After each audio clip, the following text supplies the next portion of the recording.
Sorry, I was just boogieing on down to the jolly music for episode 24 of Ladies Wot Pod. Wow, what a pod. We are so early. We have gone so early with this because we are very overexcited. Oh my goodness me. Who did we beat yesterday? Leicester Tigers. Leicester Tigers! Not just beat them, not by a little bit, but like a huge amount. Humongous amount. Huge. Yeah, it was brilliant. So funny. I mean, Andre Pollard did not want to be on that pitch for the last 15 minutes, praying for the whistle to go. Just brilliant. Anyway, more of that, but welcome to Ladies Wot Pod, overexcited Ladies Wot Pod.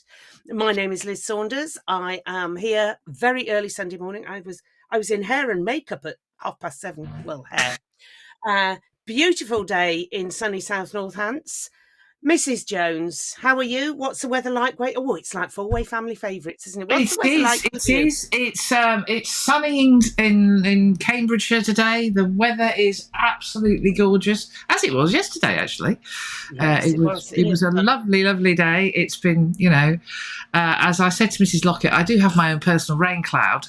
So when she asked me the weather, she and I need to stop asking each other the weather, because the moment we do, the hailstones start falling, as happened at Bristol. But no, it was Bedford. And Bedford. Actually, just everywhere. But no, not yesterday. It was a glorious day at the Gardens. The Gardens looked fabulous. Yes. Unlike Leicester Tigers kit. Oh, what was that all about? What? Well, so I understand from those that do these things that you're supposed to have. Should we do this now? Or shall I explain why that monstrosity of a pink number was out? Let's get that horrendous kit out of the way. So I understand. And I will explain a theory that my son has about kit and performance. So okay. This is very interesting. Okay, so it is the case that you have to have, according to the rules of the Premiership Rugby, a light second kit. Now, those of you that have seen Leicester Tigers play away this season will know that they play in black. Now, when I last looked, black is not a light colour. It is very definitely a dark colour. So they do this right at the beginning of the season, and they're doing it now because of colour blindness. So they're checking that you don't end up with a kit where, for people who are colourblind, you end up with a grey team playing a grey team, that sort of stuff. Yeah. But quite rightly, PRL said, well, your black kit and Saints home kit, you cannot wear it. And you can't wear your home kit because it's green. So, no, we're not having that. So you've got to wear another kit. Something else. And they have a third kit, which is this absolutely diabolical pink number. So it was pink.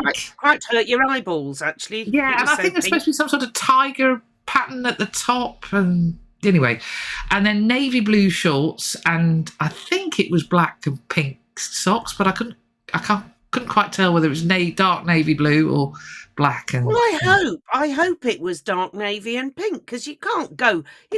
Oh, for goodness sake, you can't have navy blue shorts, and then black and pink striped socks. Even Tigers. It was an ensemble which did not look good, and the man who got the red card, his socks looked totally different to anybody else's, unless they were under socks. Yeah, well, some of them have these funny socks that go inside your boots to help your ankles or support your bits. He had it looks like he's wearing white socks, and then he's got and they cut the socks, so they're actually just wearing pipes. Oh, we know that. We know that. Yes, we know that. Saints do that as well, because the socks are too thick for their boots, so they. Well, no, it's because of these funny socks that they're wearing. But you can't wear both. Yes. But either way, so, yes, that Leicester Tigers monstrosity. I mean, seriously. So my son Sam, hello if you're watching, and if you're not, why not? Has this theory. Your mother say that. Has this theory that if you've got a good kit, you play better. So I can't think. One season when Saints were particularly dire, and he said, "Well, I knew you'll be because the kit was particularly dire that year." And Oh, it's not an Sunny interesting Delight, theory. not the Sunny Delight season where we It had might well have lime been green and that Sunny. horrible stripy panel, and we ended up playing Exeter, who were, of course, in highlighter pink. Yeah, it could well have been that that year. match at To be Sandy honest, Park is like etched on my brain. I can't get it out. It's, burnt on your eyeballs, I think. But I think, yeah, it's a certain semblance of sense to that. I think that if you've got smart kit, you play smarter. But yeah, yeah. Well, Saints looked good yesterday. So moving on to the game. Moving on to the game. Whoa, I was Whoa. a bit nervous. Always are. Like I couldn't really eat directly before the game. But I wasn't pacing. I did go to the loo, but that's because I needed to go to the loo because I'd had a coffee and a gin and tonic in the pub beforehand.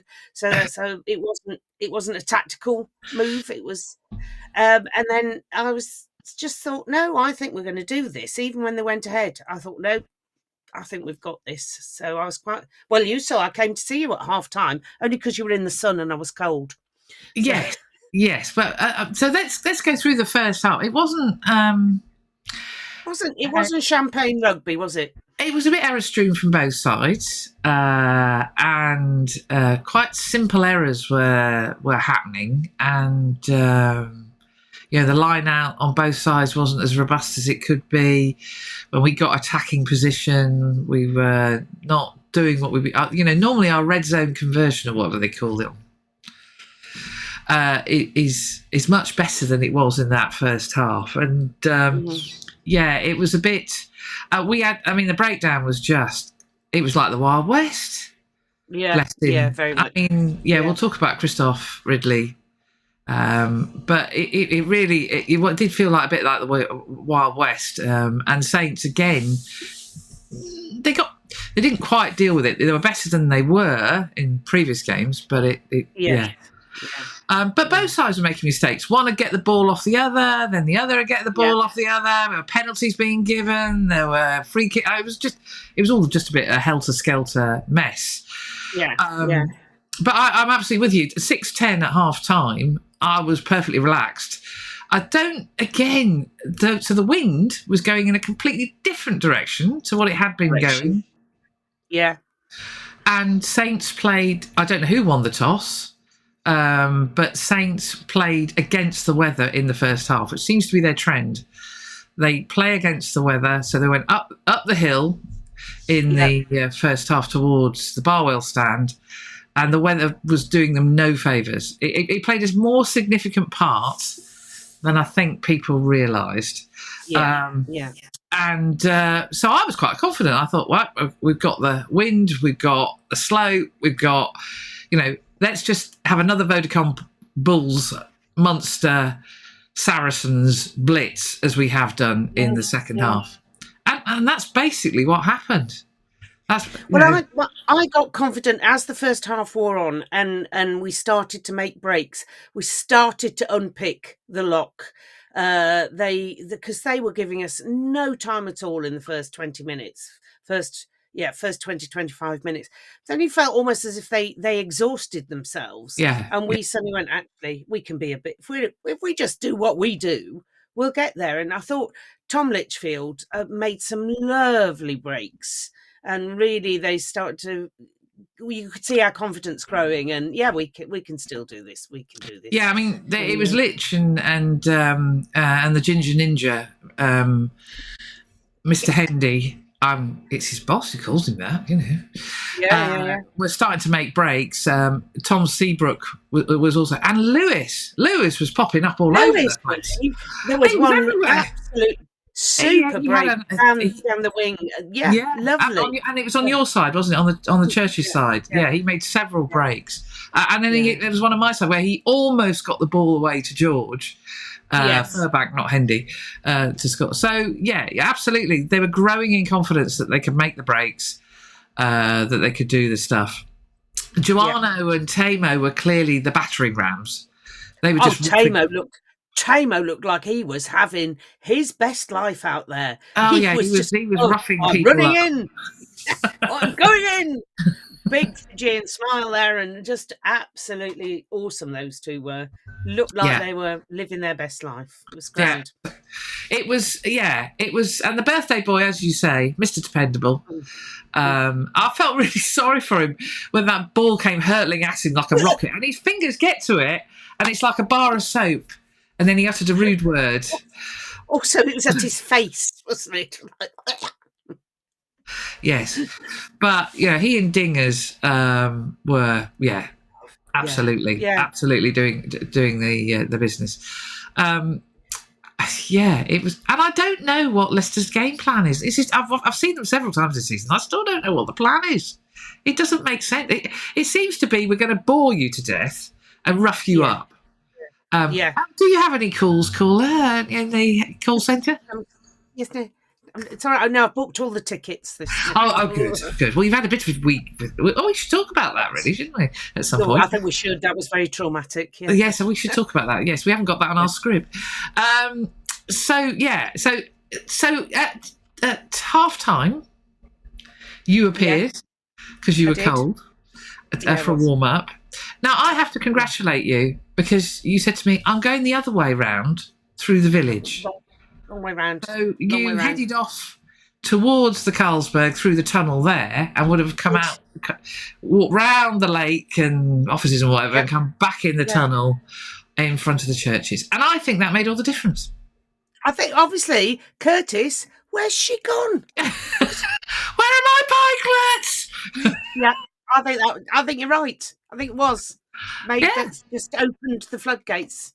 Yeah. You're welcome. Anytime. Yeah.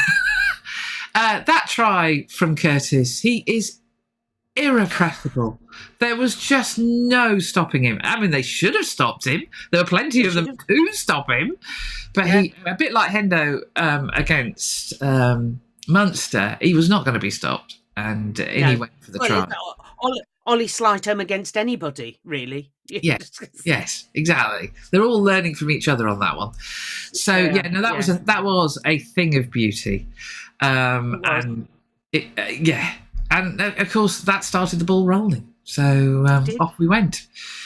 Second half, they scored. They scored once more. They got a try. But it was, they were running out of steam rapidly. Yeah. And they were very unfit. As you said, Andre Pollard just wanted to crawl anywhere. That one where he had to go and somebody had kicked the ball downfield and he had to run back. Well run. There was not much commitment, and he got back. No. I could see his face as he turned, and it's like, where is everybody? And he was on his own, and he wanted to be anywhere but there, right at that moment, praying that Christoph would blow up for some.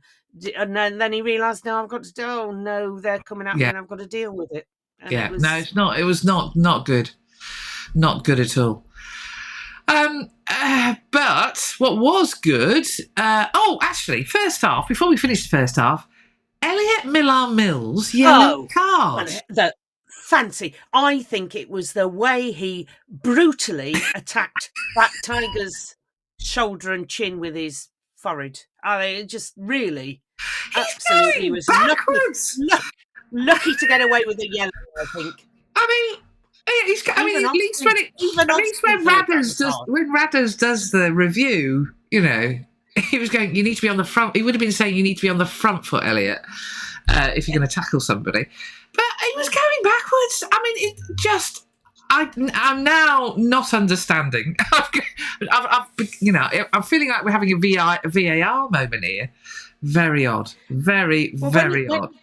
Even Austin and Ben Kay going, well, he got nowhere to go. What was he supposed to do? Yeah, I mean, seriously. Dr. Jones, on the other hand, thought it was a yellow. You can see that. You can see why under the protocols why it was given. But it basically says to the attacker, just aim for his head because he'll get sent off. Yeah. And I'm not sure we want that, do we? No, it's a very, very weird one, that was. Very weird. No, I was baffled. Anyway, so second half, we're doing rather well, aren't we? I tell you what, when the crowd, there's like an intake of air when one of those moves starts, and you know exactly the move I mean. Everyone's going, like this, and it happened several times yesterday, and it's great. It's lovely to hear. The crowd were fantastic. It was really good to see again lots of away and home supporters together. Yeah.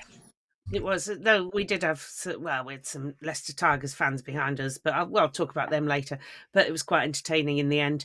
It reminded me, I was talking about it to the IT department, who is my husband, obviously, about, do you remember, you might be too young, Leeds United in the early 70s, the style of football they played. And there's a match of the day when I think they were playing Southampton, I think it is, and Leeds United passed the ball something like 17 times. Oh, and everybody cheers every time they pass. Cat and mouse, and it was like some of the moves yesterday were like that. We were playing cat and mouse, but they were the mouse. They were not tigers at all. And yeah, I was going to say, shall we mention Finn's drop goal at this point? Talking about cat and mouse, where. I'm just going to do that to make them feel really bad. Yes, and the smile I'll show you in a minute, the smile on Fraser Dingwall's face as they trotted back is just a thing of delight. It's just a thing of delight. It was. But I mean, the good news is they got over their nerves. They got over the mistakes in the first half and grew into the game. Right. Yeah. Put it right. So they're learning how to get through that first period.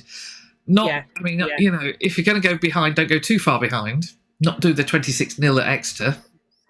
But the 19, whatever it was at Glasgow. Yeah. Oh yes, and then blitz the opposition. So they are as a team growing because they've got some huge games ahead of them. So they're learning fast. Yeah, well, they are learning fast, and you know, you feel that something. Well, even at the beginning of this season, that there was a danger that they'd go in on themselves when things started not going right. Whereas now they have the confidence to go, no, we will keep doing our processes. We will keep playing our way. We will make you play. We'll let you play your way for a bit. Then we're going to play our way, and then you're going to know about it. Yeah. That's what they've done. As the only game where we've not even lulled anyone into a full sense of anything was Saracens, where we just went bang straight from the off. Take that, which was wonderful. It was. But yesterday was wonderful too.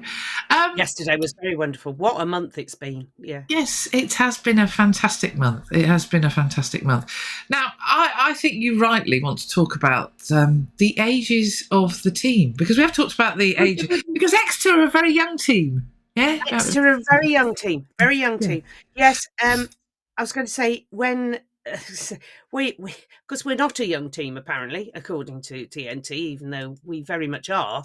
But when they brought on the replacements with those two with such promise, Mike Brown and Ben Youngs, even the Tigers supporter behind me went, "Oh God, we've got Youngs on. Well, that's it. The game's gone." It was pretty much gone anyway. But I was just intrigued because I'm thinking, well, their combined age must be over 70. So they brought on. What did we say they were? 78, their combined ages? 78 years worth of, Mike Brown and Ben Youngs. Not quite, 75 years worth of Mike Brown and Ben Youngs. And we replaced ours. We had Fremo and Finn came on. 45 combined age. Mike Brown is nearly as old as the two of them together. He's 38. So, and he... Actually, I thought he showed he was a lot slower. He was getting caught all the time. And Hassel Collins. He bless him. He's promised to deceive, isn't he? He was like, when he got hunted down by Finn Smith. He looked like a lost soul, bless him. Yeah, but when Finn took him out, that was quite entertaining. Well, very entertaining, actually. And then George got himself binned. But anyway, never mind. I was thinking, because I didn't see that being diagonally on the opposite corner. And when I went trundling around to the technical area, I'm thinking, why is Hendo having a rest? We haven't said anybody. What's going on here? And then, later on I found out he'd been binned. No, He'd been binned because he yes, took for from an being offside position. offside Something, or having ginger hair or something. I don't know. Or just let's make it a bit equal. So Yes. because we had the red card. Shall we discuss the red card? Let's talk about the red card. What a nana! Yes, what a nana! Absolutely. Fraser Dingwall, that man. Why are they picking on him? Why are they brutishly? That South African, yeah, spear tackled him. We're not allowed to call it spear tackling, but hey, spear tackled him. And then yesterday, Casa. Yeah. Poor Fraser, crumpled heap again, taking one for the team. Yeah. Yes, and it clearly was a red. It was flipping stupid. It was very dangerous and very dangerous. No mitigation whatsoever. The TMO played a blinder there actually because he called it, and Christoph went and had a look, and Christoph's watching it in slow motion, saying, "Well, I don't know, because of all the force going through his body, it's not much on the head-on-head, no more than a yellow." And the TMO said, "I'm going to show it to you at full speed, Christoph. Look again." And Christoph went, "Oh, no." Right. Is there any mitigation? Had the Saints player dropped or anything? I'll show it you again. No mitigation. That's a straight red, and it was so because that side on angle just showed it at its worst. It was not at normal speed. It was shocking. It was stupid and really dangerous. I was going to say if Dingers had his player cam on, we'd been able to hear that. Player Mike would have been able to hear that. I imagine TNT in some ways were quite glad they didn't, because he probably uttered a rude word at the same time. I expect he did. Well, if he could. Oh. Yeah. Shall we have a quick word for Christoph? Mr. Ridley. Yes. He got himself into a bit of there's some. I mean, as we talked to Ashley Round those weeks ago, it is a very hard game to referee. But he did seem to get himself into a pickle, and the breakdown was just like the Wild West. I mean, both sides were coming in from all angles, so I'm not quite sure what we were. And of course, he was consistent. Consistently not doing anything. Yes, consistently not doing anything for anybody, which I thought was quite good. And he's bizarre. I think he let both sides get away. He missed stuff on both sides. There was a forward pass that he didn't seem to notice that we got away with, and there was all sorts of stuff that I felt he was doing the best in. And that is I mean that's a fixture I don't think anybody wants to ref. Let's face it. It has so much history and can be so feisty, punchy. Yes, and actually the way he reffed it, there was very little punchiness. He was pretty good at calming, and we'll talk about one particular Sgt Wilson moment. Award.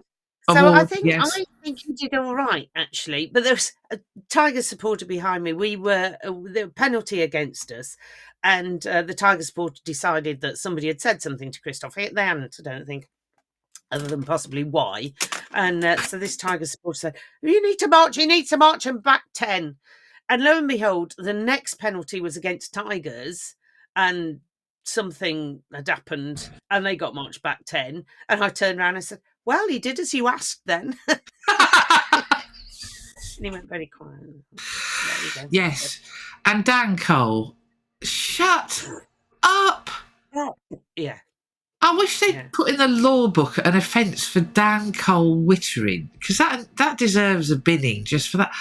On and on and since when is he the captain? He's not. Yeah. Oh, it was it's like, please, shut him up. Oh, anyway. another quite entertaining moment when I was reading the Tigers Facebook page or something. I don't know, some chat about Tigers, and there's a Tiger supporter saying, well, I think that penalty against Dan Cole was ridiculous because he was retreating as fast as he could and Mitchell should have let him move. I thought, Mitch, that was a straight out the Lee Dixon playbook, that but subtly, as if he really hadn't seen him. It was marvellously done. Oh, so what are you doing there? Didn't aim at him. Yes. I didn't see him. He was too busy wittering, probably. Yes. Anyway, so I think we should do the Sgt Wilson Award for outstanding engagement with the referee now, shouldn't we? Pre-referee, really. So this is outstanding engagement with his own colleague to stop an incident with the referee, and it goes to Alex Waller, Sgt Wilson Award for stopping Mitch making an idiot of himself. You're being a plank, yes. So, yes, congratulations. It's not one probably expected to win, yes. But, yes. Arm around and walked. I turned him. His arm around and turned him. Go this way. I think there's a really nice patch of grass. Have you seen how they got the stripes, Yes. Yeah, it was very, very well done. Yes, wry smile from Mr. Ridley, who knew exactly what he was doing. Yes. Excellently done. I'm just going this way, sir. I've got to show Mitch some grass. Yes. We're taking Mitch out. It's like the Jasper Carrot tale where he takes his friend to the football and his friend is a supporter that they have to sit in the wrong. The friend buys the tickets in the wrong end, and it's hey Carrot, there's got no cowing bottle. He has to go and beat his own friend up. So, I'm doing this to save you. It's a bit like that.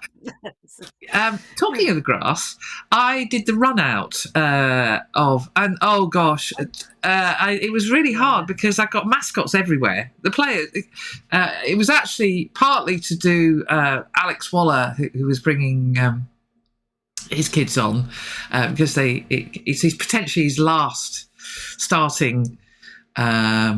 Because we've only got one more home game. Well, we don't know what we've got, but anyway, so they made absolutely sure he got an opportunity. Aaron only got one more guaranteed home game. Yes, guaranteed home game. And also he was starting, so it's one guaranteed he can lead the team out with his children and take the applause. And I had cameramen and I had to get Alex, and so we had mascots going one way and he was a pain, that cameraman. More of him shortly. Yes, but the reason I mention it was I was stood on the Gallagher label in the middle of the pitch. Oh yes. Much to the amusement of the community department, because I discovered it was wet.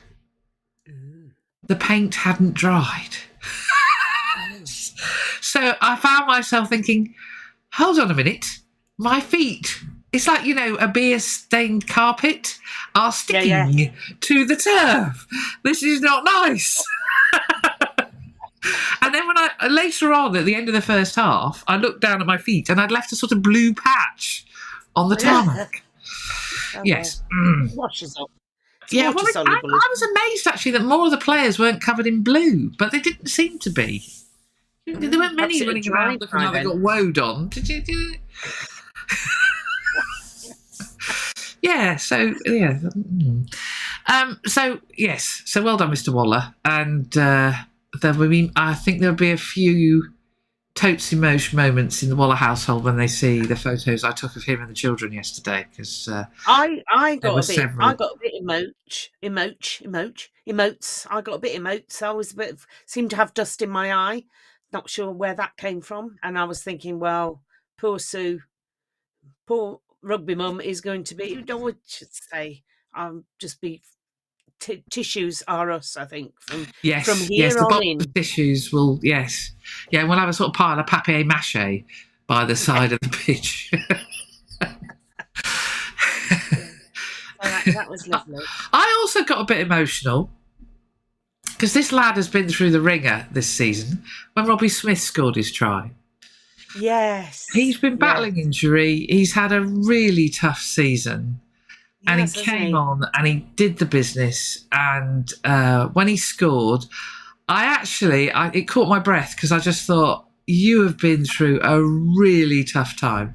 And I ended up walking into the changing room with him. Obviously, he's part of photographing the song, but he had a big grin and he clearly enjoyed himself. And I thought, well, you've earned it, lad, because, he's had a really, really tough season. and he never lets us down. He always gives his all. So yeah, I got a bit emotional at that. But talking about Robbie Smith, when Robbie Smith and Big Trev your came theory, yes. on, well, are they A, siblings separated at birth, or B, are we now? Because I think we've tried this before, where we just have players who look like each other to So confuse Big the Trev opposition. for everybody. Robbie Big Smith. Trev. Get them in. You know, Big Trev, Robbie Smith. Were they separated at birth? That is Lizzie's question. I think Big Trev and Little Trev. Yeah, Big Trev. I'm not sure Robbie would want to be known No, I as don't Little think Trev. he wants to be, but you know, I He don't might have think Ferg wants to be Sgt Wilson. But you know, these things happen. You have to. Yeah, that's true. That's true. If the Ladies Wot Pod call you that, that is what you are called. So, talking of Ladies Wot Pod, you are. Talking of Ladies Wot Pod, man of the match. Oh, can I make a bid again? Can I make a bid? Go on. Fraser Dingwall. He's on my list. So I got Lewis, because I thought he had one of the outstanding games. Curtis, obviously, because he was just being a blasted nuisance and scoring a try. Tom Seabrook. Done over by the team again when the telly, they're horrible too much. But he's learned not to believe it now, hasn't he? He's learned. I'm not falling for that. He got done, much to Alex Waller's amusement. Yeah, but he wasn't buying it until he's not believing it until he actually sees the medal. No. Yes. Tom, late call, Tom Seabrook, because I thought watching it last night, I thought he did some sterling work, absolutely. But then I've got Dingers as well, and so you've put Dingers. I'm happy to go with Dingers. I thought just for being beaten up twice in a row, I think he deserves it. But also that, you know, he is that marshalling of the defence. He's that calm voice in midfield. We talk about players putting their body on the line. Dingers does it every week. He gets beaten up every week. He does a load of unseen stuff that, you know, because we're all watching the ball and, you know, the glory boys, you know, your Fremos and your Hendies and the like. By the way, James Ram had a brilliant game yesterday. He did. He had utterly, and he's clearly enjoying himself because he just runs around with a huge grin. And I love his high ball technique. We were talking about this as well. The way I suspect it's the gymnast in him. So he catches and turns in midair. Yeah. So that as he lands, he's facing his own team. Yeah. Or he lands and he's going forward. So he knows he's got space to go. Yeah. He lands forward. Yeah, no, he practices that an awful lot. But Dingers, Dingers. Well, you see, of course, Dingers knows the shape of the D. He obviously knows the shape of the D. Of course. He is the man who knows the shape. Yeah. He is the man that knows the shape of the D. All becomes clear now. It's so blindingly obvious. Yes, blindingly obvious. So congratulations, Fraser. You are the Ladies Wot Pod man of the match for yesterday's game. Brilliant. TV watch. Now, look, I don't like being on TV. It is funny when people start texting me saying, "Oh, tell me." And there was the one occasion when we played Harlequins when I was doing the looking at yourself on the big screen. A shame. But yesterday I was asked, Jack Miller came to find me to say, can you do a photo of the man of the match? So I was like, of course. So over I came, which resulted in the Lundy hiding behind a sign. The camera can still see you. Anyway, yes, one of our commercial team. Thinking nobody could see him. Yeah, I can. And I'm trying to take a photograph of Mitch being interviewed anyway by Base. But anyway, and then we walked back to the huddle, and we were just chatting about the game, and I congratulated it, and then I suddenly realised, hold on a minute, this conversation is being filmed by TNT. What the hell? What's going on here? We noticed that. Yeah, leave me alone. Anyway, go away. Anyway, so yes. No cameras. So he got me with the blooming run out of the players, and he got me again. I mean, well done to the Walkers, by the way, the Macmillan Walkers, who I ended up. Wow. Yeah, there were 4 lads, one of whom was very shy because he kept hiding behind one of his colleagues as they delivered the match ball to the middle of the pitch. And well done them. They raised lots of money, which is fantastic. Leslie, our regular listener, alerted me to this. And yes, Leslie, I did end up taking photographs of them. So they will get some photographs, so which is great. And Radio Watch. Graham was smiling. He seemed very animated. For Graham. Yeah, well, he loves. He does love an East Midlands Derby. He and the historian at Tigers, whose name escapes me, have done a lot of work on it. Yeah, so he does love her. So yes, he was very animated. So I took his and Lenny's photo on the pitch after the game, which is lovely. There's one thing I want to mention, which is to show the class. That shows the class of our director of rugby. Oh God, yes, yeah. So we were all having a natter. I'd done the Shoe Army song. They'd done all their stuff, and of course, Douse has got to go and talk to TNT. He's got to go and talk to the radio. He's got a lot of media stuff. But as he's coming back, he notices Tim, my husband, and stops and comes over for a chat. Now, Tim.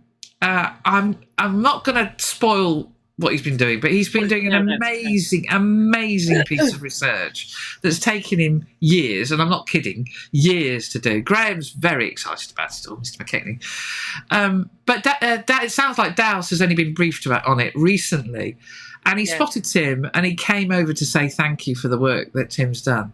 And it obviously meant something to Tim, because he didn't do it for any recognition. He did it. Well, it all will become clear when it's revealed. But the fact that Douse, on the biggest day of the season, he's got 1,000,001 commitments to do. He takes time to come and say thank you and congratulate Tim for his work. I mean, he's just a class act. He really is. We're very, very lucky to have Douse. Oh, we are. We are very lucky. Very lucky. And Dr. Jones was very happy. He was, He was. And quite rightly so, I think. But just to go back to Radio Watch, listening to the Saints show on Wednesday was so funny, with James Ram getting very Aussie and overexcited, and Graham going, "Please, can you stop swearing?" Now hold on. When was that? Actually, we need to talk about what I've been up to this week. It was Wednesday, wasn't it? So I was watching Great Britain play France. Oh, yes. And listening to the Saints show. They were warming up. It wasn't during the game. They were warming up. The game tipped off at 7, just as the show was ending. So I was listening to James Ram swearing whilst wheelchair rugby players were beating each other up. It's hilarious. Please stop swearing. Please stop swearing. Yes. He's not a very sweary player. That's the thing. When you talk to him, I think, James, you're all right. Yeah. Just being an overexcited Aussie, which I suppose when you talk to him, you're not aware that he's swearing because he's an Aussie, and it's just you realise he's not actually meaning swearing. It's just used as adjectives. But on the radio, you don't get that. And poor Graham, oh God, we're going to be banned. We're going to get pulled. Yes. Ofcom, where are you? Yes. So yes, well done, James. But it was a very entertaining show, and it was very entertaining because I got this scene in front of me of more of that in a minute. I was going to say, just on chatting to people after the game as well. Yes. I had a wonderful conversation with the whole of the Coles family. Oh, yes, you were all lovely. I so enjoyed that. It was. Yes, I love it when the Coleses come to talk to me because they're very tall, the pair of them, aren't they? And I'm sat on my little fishing tool. I'm very tall, but when I'm sat on my fishing tool, I'm looking a long way up. You can see why Alex is as tall as he is, but they're a lovely couple. Yeah, absolutely lovely. And it's we're really delighted that you love the pod.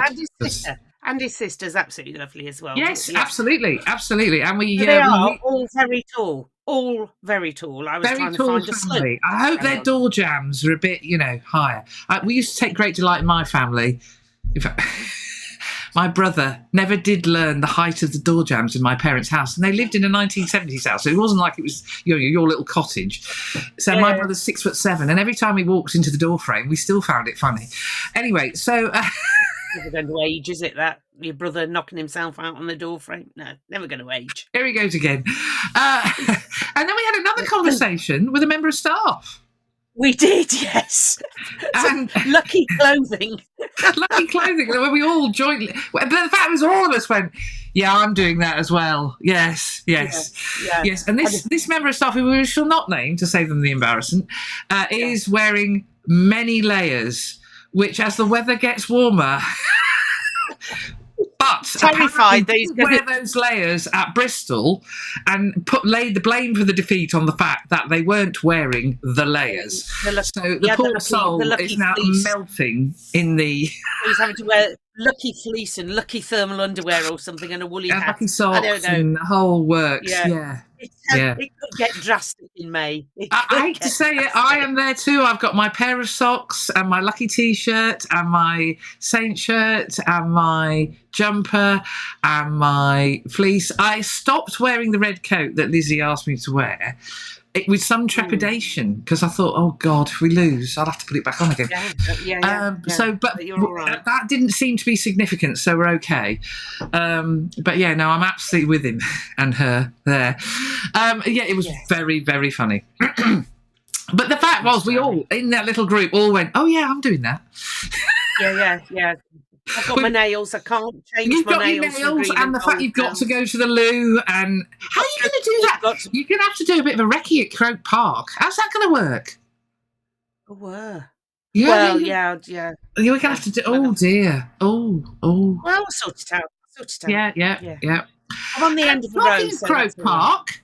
You had a bit of fun, didn't you? Yeah, getting tickets. So there's a group of us of 12 of us now. We've gone from the Magic 11 that had to be rearranged on a train in France.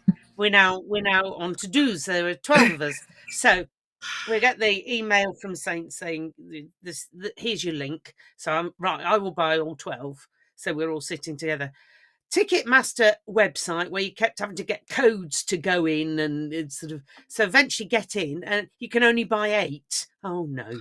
So IT department, come over here with your laptop, get lined up. So we press the button together, 6 each. So hopefully we'll be very close. There might be 2 people between us. So we did. We finally. I think we got kicked out a couple of times, timed out and stuff. So we finally managed to get all 12 in a line in the same block. But it was very traumatic, very very traumatic. And now magically all sold out. Yeah, it's amazing, isn't it? I, on the other hand, have spent the week filling in forms. So next week's big summertime, big game, 40 million, I had to do the RFU form, including the photo. And then a couple of days later, I get another message from the media team. Can you do your EPCR? It's European Professional Club Rugby, everybody. I've seen. How do people get those? They're only 4 letters. They always get the E in the right place. But anyway, so I have to fill in that form. But I've been registered with EPCR since we played all those years ago. And it's the same website. It's the same system. All those years ago in 2009. And there's a photograph of me at Worcester. Oh, my Lord. Yes, things have changed. But I thought, I'm not changing the photo. It's hilarious. So I left that. And I've had to, what have I had to do? I've had to request accreditation for the captain's run and request accreditation for the game. And in both cases, I will have AAA access as well. So I'm on 2 lists. I'm on the photographer list, along with Lewis, the videographer. He's on there as well. And I'm on, as Lewis is, I'm on the AAA list. It's bizarre. So anyway, yes. And so I am not limited to 15 minutes in the captain's run. I can stay for the whole of the captain's run. But Anyway, Oh, well. and I'll use it to work out how I move around the stadium, because I've never been to Croke Park, and I've never, I know how to move around Twickenham. I don't know how to move around Croke Park. And I pointed out, if it was, for instance, if it was the Millennium Stadium, there is no physical way of getting from pitch side to the technical area without going into the stadium and coming back out the tunnel, which Liz wasn't aware of, because the first row of seats are literally against the pitch, and you're not allowed to go onto the pitch. So if we've got a similar situation at Croke Park, we've got to work out a route, which is what we use the captain's run for, getting me pitch side so I can do the huddle and then go into the changing rooms and all the rest of it. It's all fascinating stuff. Not. Yes. So Halo's news. Here to help. Hello. Here to help. Hello, welcome. I think this is really growing. People are coming now and asking for help. They're getting the yes. Oh right, yes. And the number of people who come through looking at their tickets, no idea where they're going. And you can say, yes, you're here and the bars are there, and it really seems to be making a difference.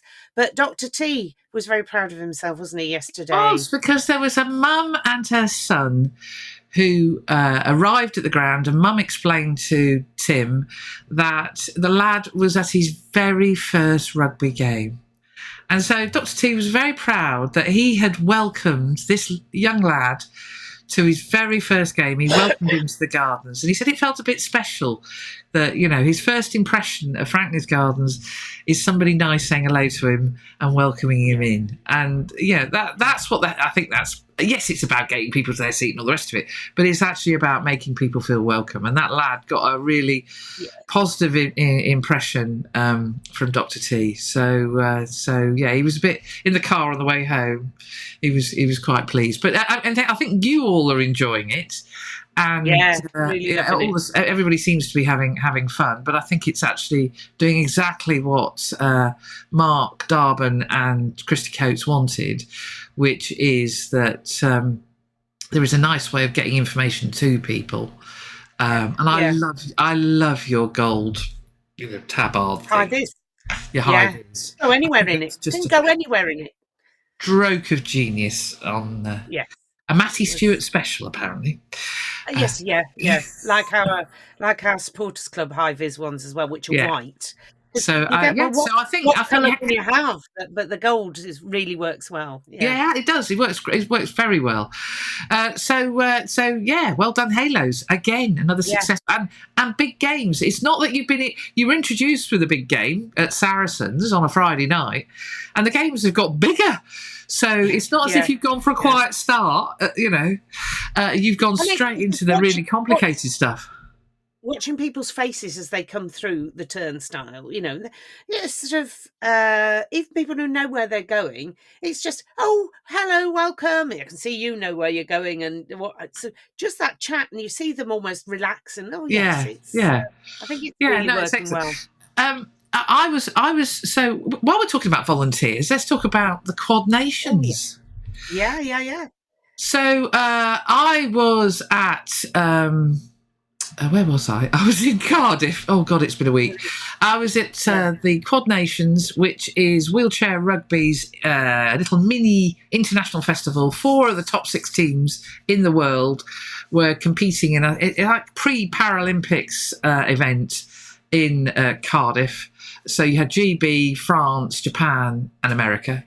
I'd never been to the Quad Nations.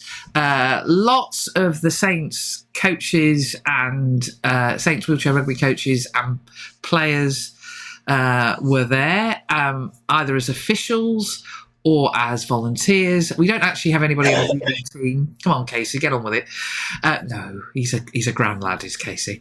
And he was there and they call them smashers. So they're not halos, they're smashers.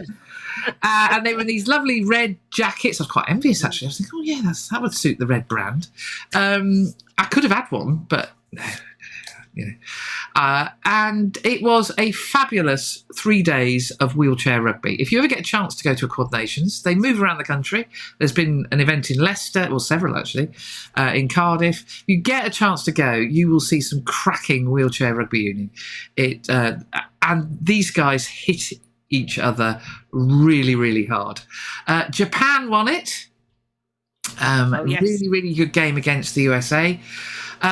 I would say comedy team, not because they're very good wheelchair rugby players, but they're also the comedians, were the French. I ended up travelling on the team bus between the hotel and the event because I had my big bag. And anyway. So I ended up travelling with all 4 teams at some point, and the French won the award for the funniest. One of the S&C guys, so Matt Lee in your team, one of the S&C guys strung himself between the bars. You know where you have those, hold when you're standing up, you have a little strap that you hold onto. Yeah. Well, he strung himself between the 2 sides of the bus and was doing, monkey bar lifts and all the rest of it. But his team realised he couldn't stop them from undressing him. So there we are, driving through the streets of Cardiff. He never did find his second trainer. Yes, much hilarity. Would have been worse. Yeah. And a very lovely song that I didn't understand the words because my French isn't good enough. But I imagine it was quite rude. Yes, I did catch the odd word. So, yes, so well done the French. But Team GB, please be a bit more friendly. They were not the most approachable. Aaron Phipps, to his credit, there were a couple of kids who dressed up in sort of Aaron Phipps t-shirts and the like, and he did go and have his photo taken. But learn from the likes of the Red Roses, the Scotland, Rachel Malcolm and their Scotland team. Our sport needs to engage. Learn from the women's cricketers. Just engage, guys, because people came out in droves for you. I mean, in fact, there was one couple who've never missed a Team GB event that they could go to. They're all in their Union flag outfits, and they were a lovely couple. I can't remember the names, but they were a lovely couple, and they just didn't engage with them. And I just thought, that's good. That's not good. As an event, it was wonderful, utterly wonderful. Very well organised. The volunteers were cracking. I had a great time with the cameras. And I think we need to credit Ben Lawrence, that name, because he, at the end of every minis tournament, under 13s yesterday, he gets everybody together and we have a big group photograph with all the players, and it works because it's the one that everybody wants because all the teams are there. I worked off that idea and came up with the idea of getting lots of volunteers, all the officials, because they're effectively volunteers, and all the medal-winning teams. That was everybody but the French. Bit sad about that, really. I get a special Ladies Wot award. Photograph. And the guys at GBWR and the event management said, we never thought to do that. And I said, well, that photograph, and it started very soon after I'd taken it, people were asking me, can I have a copy of that? Because that shows I was there. I was part of this event. It was really important to the volunteers. I mean, the teams that didn't win, they were entirely convinced they wanted to be in it. I said, no. This is about celebrating the sport. Come on, guys, in you come. And, of course, they got no idea who this bossy woman was, But, yes, so Quad Nations, if you get a chance to go and watch a Quad Nations, go. I tell you who was there. Debbie Sloan came to see me. Yes, you did mention that. It was her very first wheelchair rugby match. She saw GB beat France, and she absolutely loved it. And her words were, I need to get John to go to a match. So I think I probably need to get Ollie, because I think Mr. Angry could learn a few things. Stuart Robinson, who is this very muscular GB guy, hitting somebody in a wheelchair at full tilt is something to behold, I tell you. Yes, there you go. Anyway, so well done the Quad Nations. I'm a bit tired because I've shot 11 rugby games this week. Right, that is a lot. That is a lot, yes. And I've got a lot of photos to work my way through, but there you go. Shall we have a quick photography corner, talking of which? So, go on. Let's use this special thing you can do. The Rolls Royce of podcasting software. Then hopefully we will transition to... Look, can you see that? Isn't that lovely? I can see it. Yeah. That's really good. Yeah. So this is... a few photographs from yesterday. I was having loads of fun, as you can see. Look at that pink kid. It really shouldn't be allowed. But I was having an awful. This is one of my favourites. Oh wow! Yes, Lewis. It's Lewis reaching for the ball. So I was having a good time, but the cameras really did not like that pink. You can see it. It just here's powered by Pikelets himself. Powered by Pikelets, yeah. There he is. He's not happy. He's not happy. You can tell, can't you? Yes, yeah. So I had a really good time, but I think Hendy celebrate. He's got to improve his celebrations. Is all I can say. But the photo that I particularly like, there's a couple that I really, really like. This one in the huddle. Here's Lewis talking to the team, but the score is still visible. Yes. Yeah.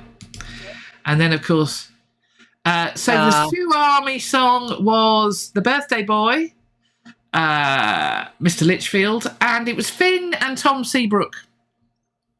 Because, here we go. Let's... Birthday Boy. It was Finn and Tom Seabrook because it was their 50th game in the Premiership. Obviously, they played for different clubs as well as us. So Finn for Worcester and Tom Seabrook for Gloucester, but it was their 50th Premiership game. But the Birthday Boy was clearly enjoying himself. Mr. Dependable. Yeah, well done him. And then, and of course, you have to get the celebratory photo. So I had a good time in the changing room, and of course, hello, hello. You zoomed in. Did you know you could zoom in? And then of course, our friend Sue, who'll be listening on Spotify, won't be able to see this. No, she won't. She'll have to go watch it on YouTube. No, so she won't see her son and her grandson in the tunnel. Beautiful smiles. That's the moment. Yes. That's one for the family album. Yeah. And then look, just to prove it. Yeah, there they are. There they are. That is not an R moment, is it? That really? No. But for those listening, that's a photograph of Graham and Lenny. Yes. Yeah. But Graham has that sort of I'm happy, honest, I'm happy look. Yeah. I will let my face know. So I had a good time with the cameras. I've got lots to go through still, and I've got the under-13s, which I did in the morning. Rest of the news, Bedford Blues fans, arm around the shoulder time. We've been there, haven't we, Liz? Yeah. We've been there. It was a heavy defeat at Coventry. Cov is a really hard place to go. The Butts Park Arena, it's a bit bleak, I think would be my description of it.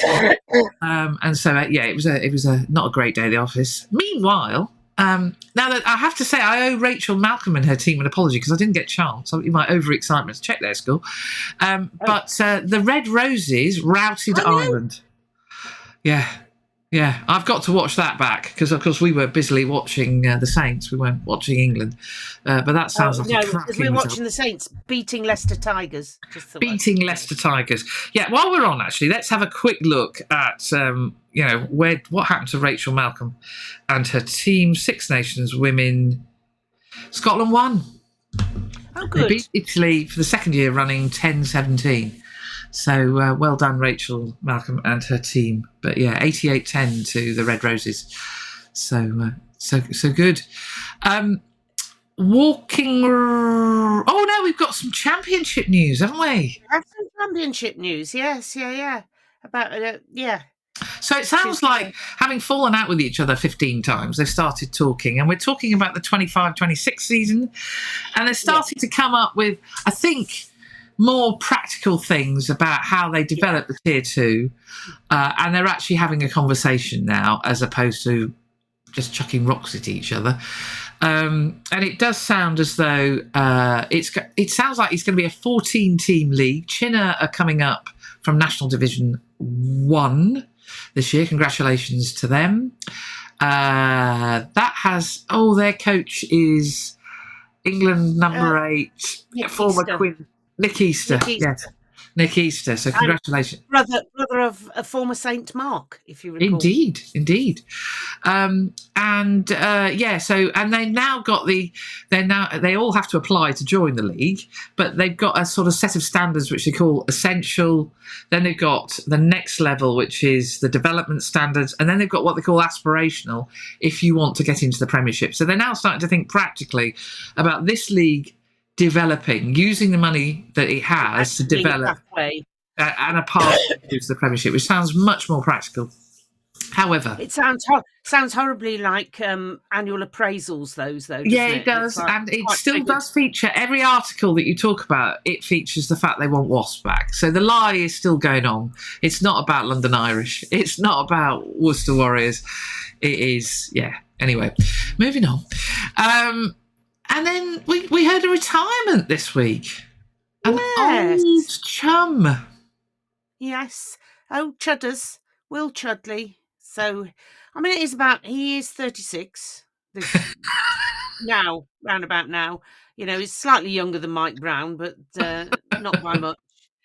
And I know this because he's at Coventry, currently at Cov. I know how old he is because he played. He was scrum half, and Sam, my boy, was scrum half. They sort of chopped and changed with each other at East Midlands schoolboy level, so I know how old Chudders is. Lovely young man, and we wish him well in whatever he's going to do. I think absolutely. So yes, like a young person. So. Yeah. So well played, Chudders, and have a good retirement. Walking rugby. How's walking rugby going? Oh no, I've damaged myself again. Calf muscle again. But the other one this time. So I was having a ball. I was playing. I must say, I thought I was playing really well. I don't know what the others think. I thought I was playing really well. I was really enjoying myself. And suddenly it went, and I said, rude word. Very rude word. That's very hurty. So, I'm hobbling. So I mean, fortunately, I don't need to go back to the physio because I know what's wrong with it. I know how to deal with it. I've got the exercises, so I will have to do that. But I don't. I'm at a loss as to why it happened. I can only think that it's something to do with the 4G pitch, and I don't think I'm walking properly. I need to walk with my feet straighter. I think I'm not walking a bit. You've got to stop the George Hendy impressions. Well, yeah, like that. Yeah. So I'm not walking rugby at the moment, but I'll still keep going because obviously, who's going to shout "What's the shape of the D" at them if I'm not there? So. Well, quite. Yes. You're good. But as we've ascertained, Fraser Dingwall is the person you need because he knows what the shape of the D is. He knows the shape of the D. Yeah. Possibly. Toast at under 9s. They're probably playing now, aren't they? Well, if they are, I don't whether it's just training because I think their season ends next Sunday. Right. I think the end of April. So I don't know if they're playing anyone today, but it's. I'm sure they're having a ball if they are because it's lovely out there and it won't be knee deep in mud. It should be quite nice, whatever they're doing. So all the minis out there, have a lovely time. Look forward to the end of your season. Absolutely. The under-13s yesterday were having a great time. So well done them. Back in Next September. Up, we're going to show off the Rolls Royce again. We're going to talk about the Supporters Club. Saint Supporters Club, yes. So for those who don't know, this is what our website looks like if you go. And if you look, I was going to say, along the top there, I don't know what I'm pointing. There's various headings. And in the one marked news, that is where I type some words about the games that we've had. There they all are. Yeah, there they all are. So that's yes. So if you go, there's a drop-down menu on news that has the articles about each game, and there will be that was there was a lot of majestic sweeping, and with photographs from Claire, obviously, because we they do look familiar. Yeah. Colsey running with his eyes shut as usual. Anyway, that was majestic sweeping there. Majestic sweeping. Okay. Yes. So yes. Absolutely. So we'll go back home. So that's what it looks like, folks. And on that website, you can book tickets for the coaches for Bath. We're sold out for the coaches for Harlequins. Taking 2 full coaches down to Quins, which would be really good. And there are some spaces still on the coach to Bath if you want to go. Excellent. It should be very good. Bit of an end of season jolly there. So yeah, that's the website. We just getting so excited with this. New Rolls Royce of podcast, and we're away. Yeah. So next up, talking of trips, it's Twickenham. Yeah, Twickers. I don't like Twickenham. I don't like it, but we've got to go. It is a concrete blob, isn't it? Yeah, and I'll be getting out the very long lenses because it's yes. As a photographer, it's a bit weird because at one end you're sat on your little fishing stool, and you're just looking across the pitch, and at the other end it's like peering over a garden fence. You have to take the tall fishing stool, or you're like this. So I have to take 2 fishing stools. One's taller than the other. Madness. And I've got to do an experiment today with my monopod. How exciting is that? So yes, and then so it's Harlequins, and let's keep it rolling. Harlequins are in Manchester today, so they get 1 day's less rest than the Saints boys. I'm fascinated just thinking about the fact it's big game after big game at the moment, but watching the body language of these guys, and I know we shouldn't compare with 2014, but there are similarities in the way they go, yes, we've won. Yes, that's brilliant. But that's that. Now we're looking forward. Like when we won that, the European Cup, and it was very much, yes, whoopee, thank you, lovely, we'll have a beer. And then now we're looking forward. And I get that with this team. Yes, we've beaten Tigers. That smooshed them. Brilliantly done, but very good word.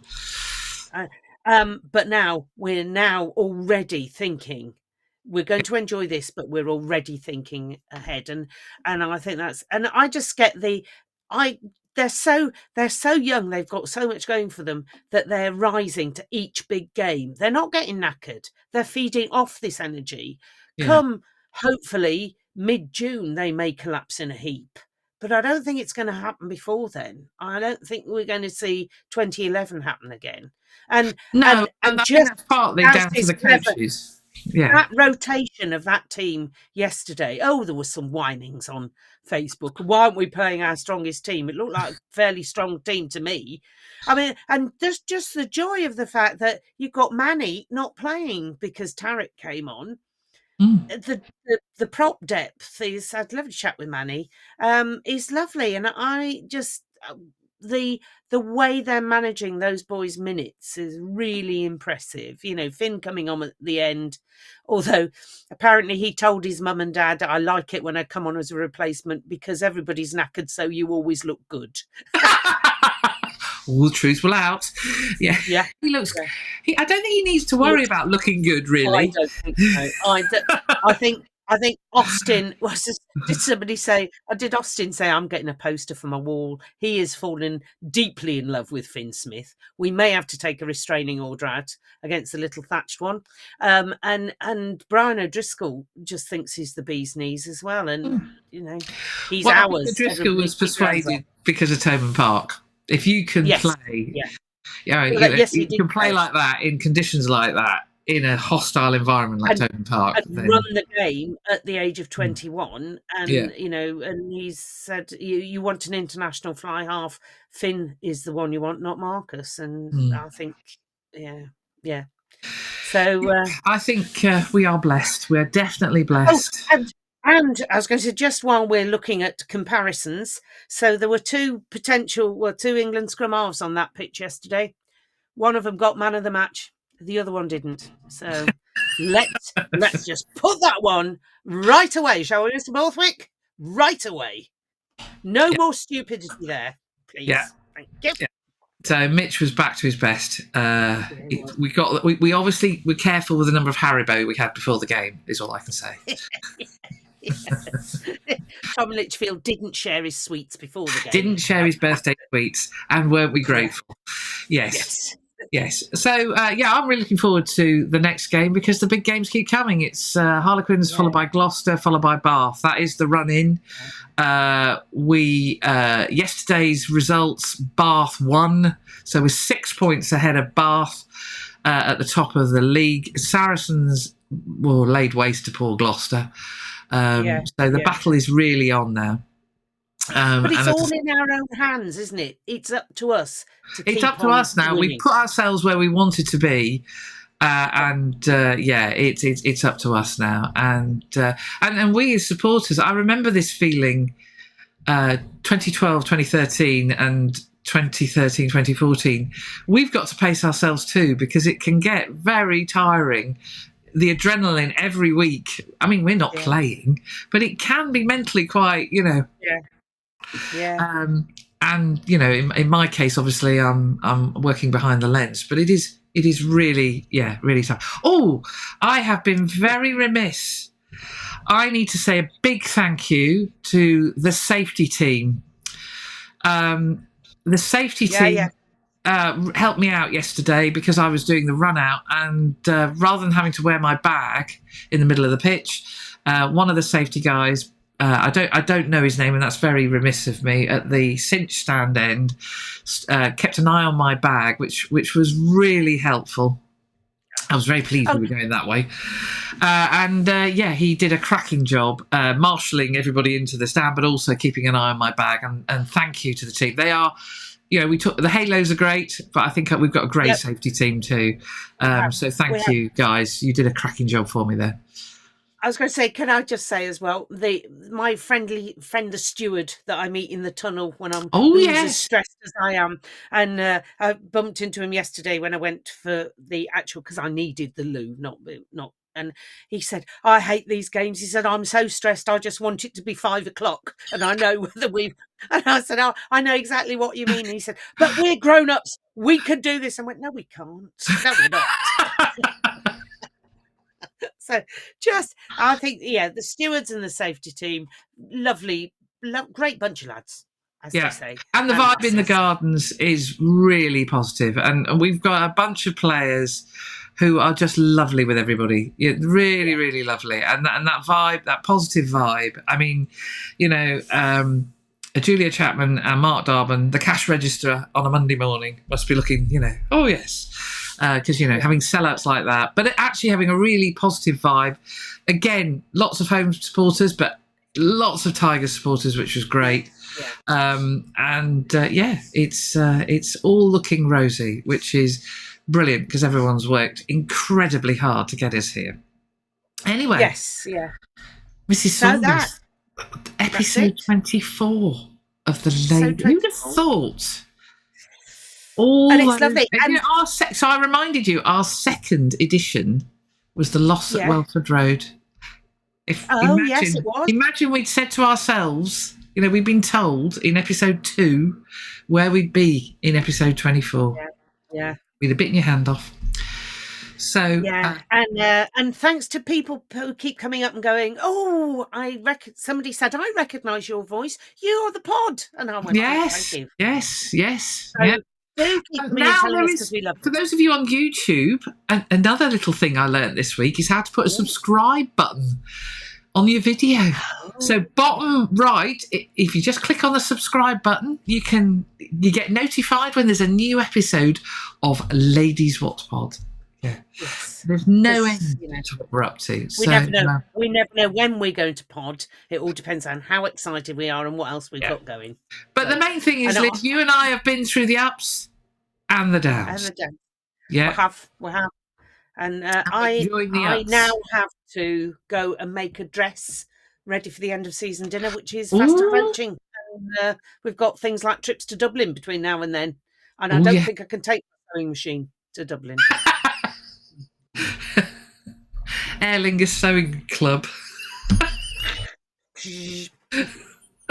So I need to spend a couple Those of days of you 24, if you'd like to go. Just sew the buttons on. Collect your fabric and your and your dress on the way out.